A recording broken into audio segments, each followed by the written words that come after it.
So this morning, we're going to be speaking about fathers and fatherhood. I picked up a few quotes along the way concerning fathers, and these are just a selection of them. Sarah D. Gilbert said, "It may be hard on some fathers not to have a son, but it is much harder for a boy not to have a father." A proverb, "One father is worth more than 100 schoolmasters." Gloria Steinson made the remark, "Most American children suffer too much mother and too little father."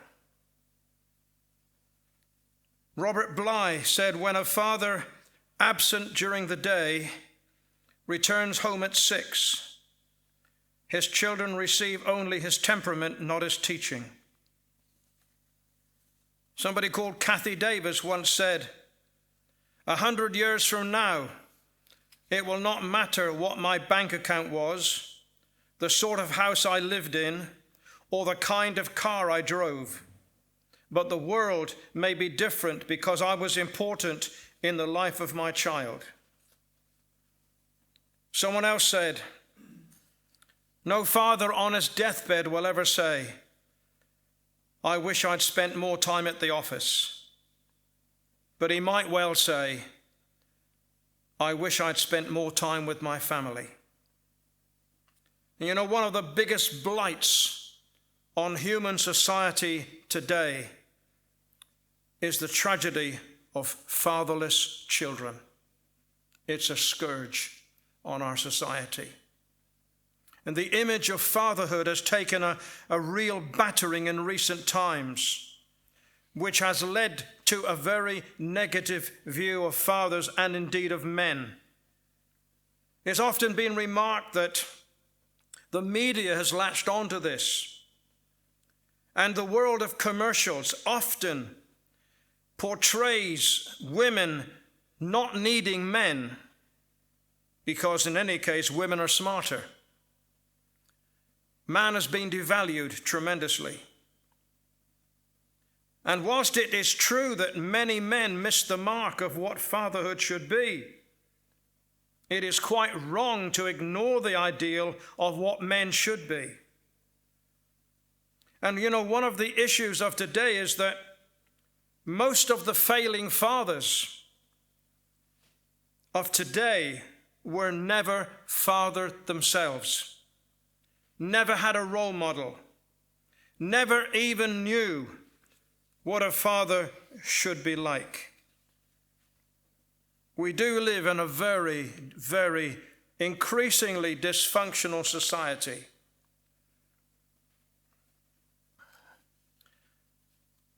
This is nothing necessarily to do with fatherhood, but I was reading in the paper yesterday of a guy up in Scotland who began being a blood donor at the age of 18. And he comes back at the age of 66 to give blood.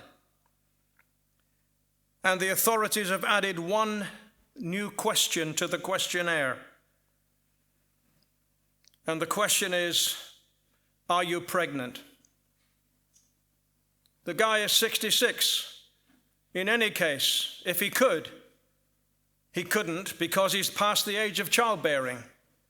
And because he refused to answer the question, aged 66, that he was not pregnant, they refused his blood. And he's been donated blood since the age of 18. That's what I talk about, a dysfunctional society. And you know, single parent families have reached unprecedented numbers. And although we acknowledge that single mums do a quite magnificent job in playing the role of mother and father, this is not as God intended. Because no mother, however good she may be, can adequately fill the role of a father as well. She's just not wired up that way. Children need both mother and father. And you know, as a pastor over many, many years, we've observed that there are still too many Christian wives who struggle with having to take the lead in the home because their husbands do not do so. Time and time and time again, we've had despairing wives speaking to us in our home. Their husbands are not pulling their weight. They're not doing the father bit. And you know, Ephesians 5 highlights the role of the husband and the father in marriage.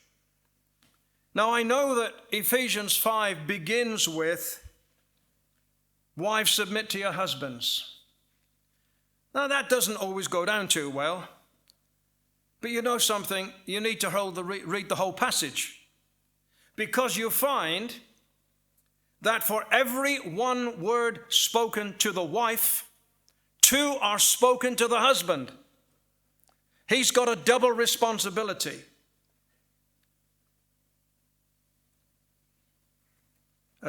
Twice as many words to the husband as to the wife. Therefore,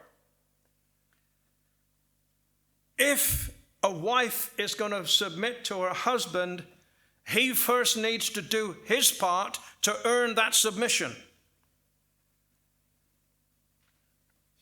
Because the woman's submission has everything to do with her husband's leadership or lack of it, on the basis of we love him because he first loved us. You see, what a lot of people miss is that in this whole marriage thing, the idea of a wife submitting to her husband is based on both love and respect.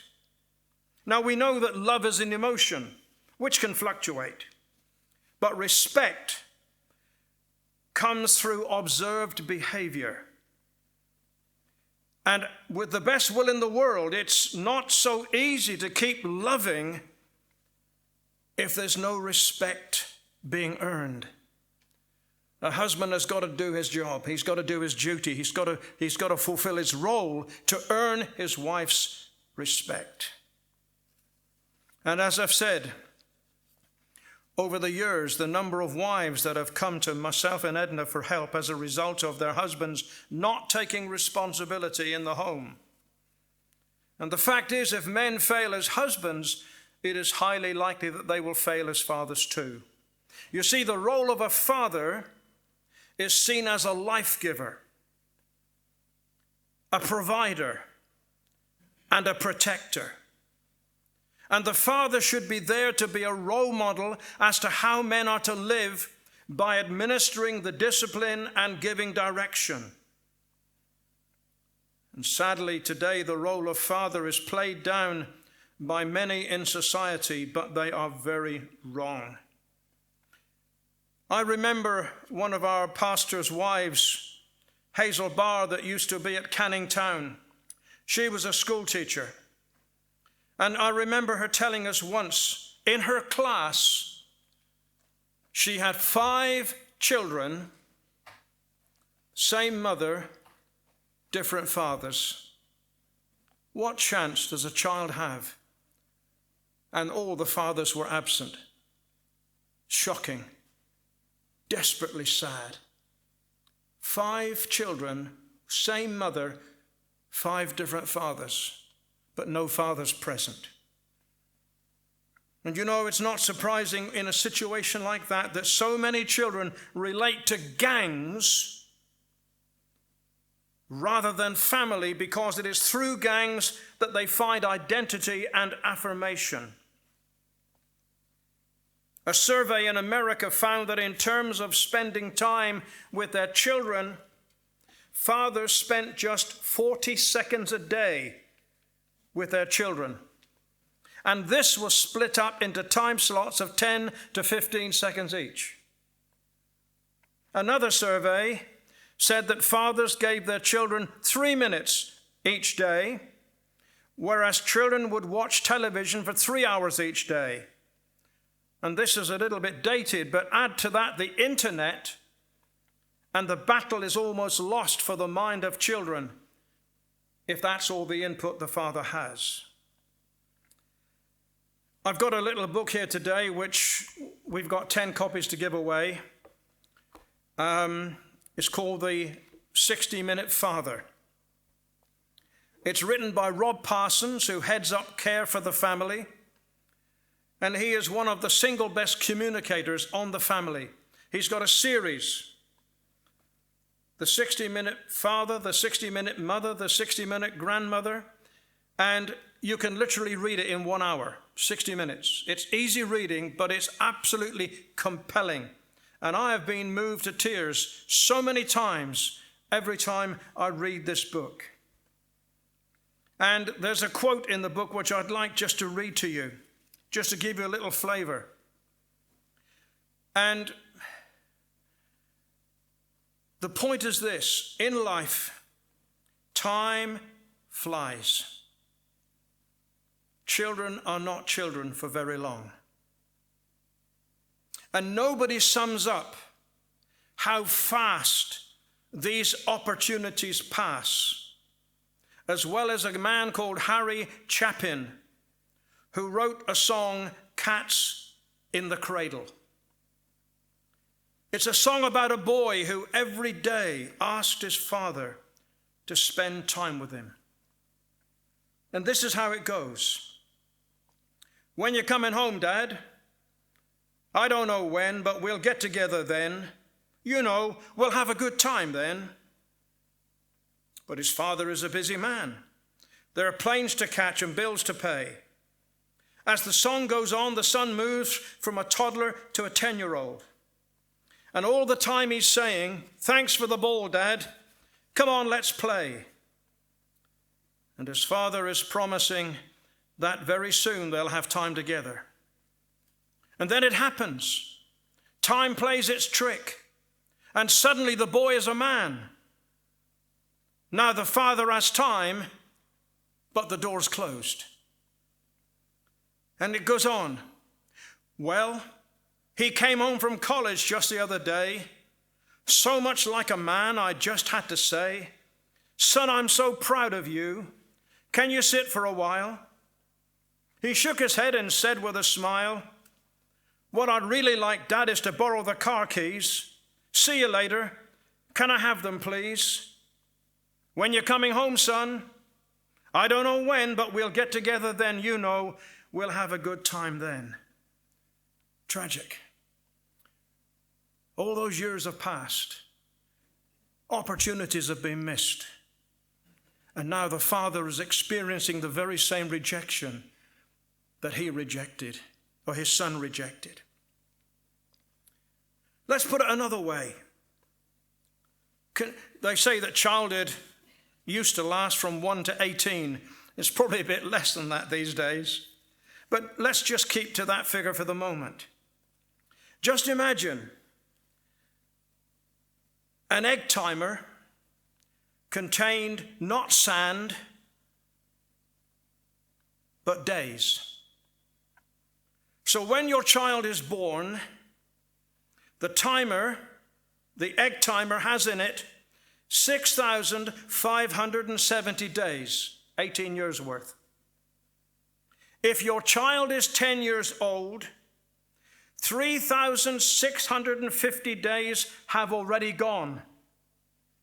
You have just 2,920 days left. No amount of money, power, or prestige can increase that number. That's how quick it goes. I can testify to that because our oldest son is now 56 and makes me feel ancient. But that's what happens. Time goes so quickly. I remember seeing a cartoon in the Daily Mail several years ago. And it was a picture of some mums, young mums, passing a shop window with its Father's Day banners outside. The caption read, "What's a father?" What a commentary. So the question is, how do children become fatherless? There is no single answer because every case is different. But I just want to give you a list of a few scenarios that can happen in life. Some never knew a father at all. Their father was off the scene before they were made aware. For some, their father died when they were very young. And so you can't blame the father in that sense because he got sick and died. For others, their father left home and very little contact was made after that, particularly through divorce, which for children is one of the most painful experiences, because children get torn between mum and dad. They've got a love for both to some extent, but one of them has got to go. Some children are fatherless because they were abused by their fathers, sexually, physically, mentally, emotionally, often as a result of alcohol or drug abuse. And probably the saddest of all is when children were ignored, even though their fathers were actually living at home. But due to long working hours, they were unable to build up a meaningful relationship with their children. So the father's present, but in reality he's absent. You know something? My dad was a good man. I never doubted his love for me. He provided for me in a wonderful way all through my life. But he was not given to physical contact, and his relationship with his father was identical. In fact, my dad, he only got drunk once in his life at the age of 21. And he was afraid to go home that night because he was afraid of his father, what his father would do to him. Anyway, that was a bit of the background. I was 13 years old before my father showed me any physical affection. It was the night I gave my life to the Lord in Glastonbury Town Hall in Somerset at the age of 13. And obviously something must have touched him because he gave me a hug in the coach on the way home. That was the first time I remember him showing any physical affection. You know, children need contact. They need physical touch. Fathers and sons in particular, which I think would avoid a lot of the stuff that's going on today in our society. And girls too, in the proper way, need a father's touch. Physical contact is so important, like the laying on of hands. And so, there's a whole lot of reasons why children are fatherless. I'm told that 160,000 children have fathers in prison. That's another cause. Each example is a tragedy in its own way, leaving children unaffirmed and frustrated in the process. And sadly, they often go on to repeat the very same pattern in the next generation, just like the example of Cats in the Cradle, where the father keeps on turning his son down to spend time together, and then they'll reach a point where the son has no time for the father. But you know something? It's not all bad news, because God has a very big heart for fatherless children. Because after all, he is the perfect father. Psalm 68 verse 5 says, "A father of the fatherless, a defender of widows, is God in his holy habitation." Deuteronomy 10 verse 17, "For the Lord your God is God of gods and Lord of lords, the great God, mighty and awesome, who shows no partiality nor takes a bribe. He administers justice for the fatherless and the widow, and loves the stranger, giving him food and clothing. 2 Corinthians 6:18 says, I will be a father to you, and you shall be my sons and daughters, says the Lord Almighty. You know, the word father is used at least 1,720 times in the Bible. And that is 1.5 times for every page of the Bible. It's interesting too to note that in the Gospel of John, Jesus used the word of father over 200 times, which underlines the very close relationship that Jesus had with his Father. Therefore, we deduct from this that if you have been fatherless in any way, shape, or form, God is on your side. He cares for you in a way like no other. So what about the fatherless? Many of whom may be adults today. No matter your age, to be fatherless leaves a gaping hole in your life. But there should be a response. Number one, you can't turn the clock back as a failing father, and you can't turn the clock back as a fatherless child. In the case of a failing father, he can at least begin to rebuild a damaged relationship by seeking to build bridges, even if it means eating some humble pie. I had to do a bit of that as well. However, regardless of a non-existent or damaged relationship with your father, the fact remains, he gave you life. Whether he was present or absent, he is the reason you're here. You would not be here without his part in your creation.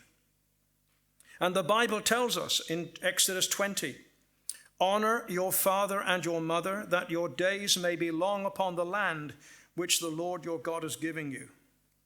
And even stronger language in Exodus 21, he who curses his father or his mother shall surely be put to death.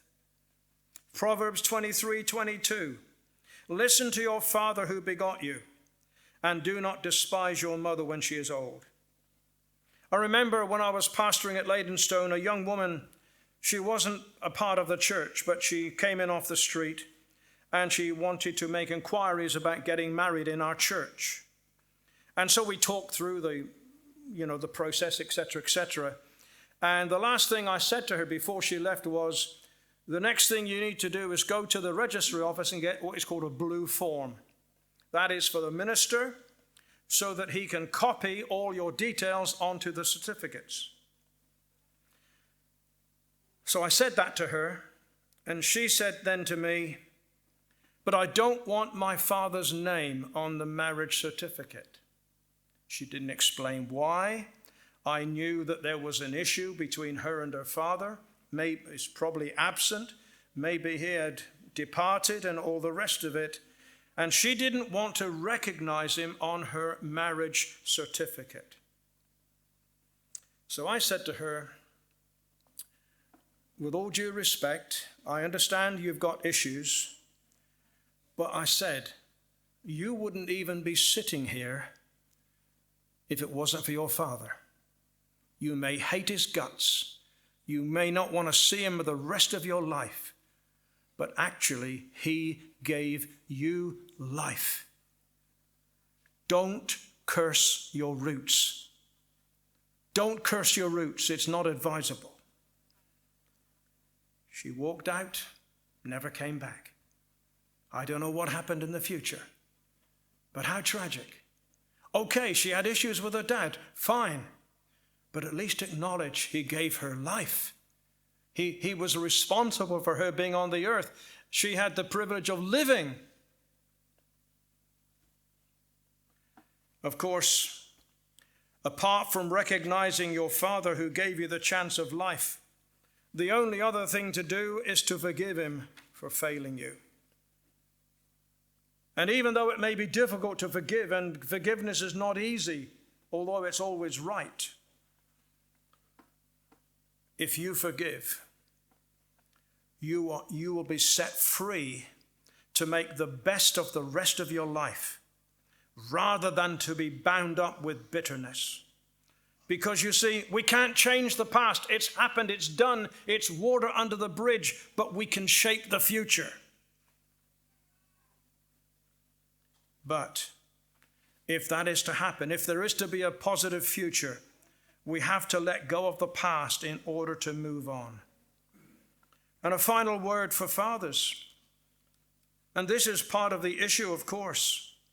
Ephesians 6:4, and you fathers, do not provoke your children to wrath, but bring them up in the training and admonition of the Lord. Colossians 3:21, fathers, do not provoke your children lest they become discouraged.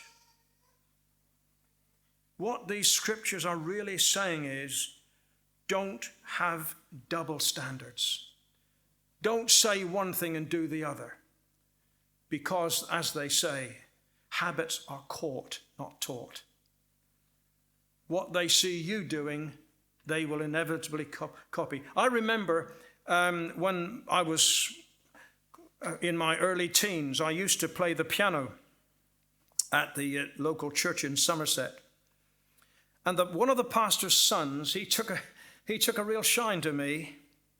And I'm told, because I used to come in straight from work to what used to be called Sunshine Corner to play the piano for the kids. And I would almost sort of creep in quietly without being noticed. I would come in the door, walk down the side of the church, and walk across to the piano. Apparently, when he got home, he would mimic me. He would come in by the door and walk down by the wall and walk to the piano.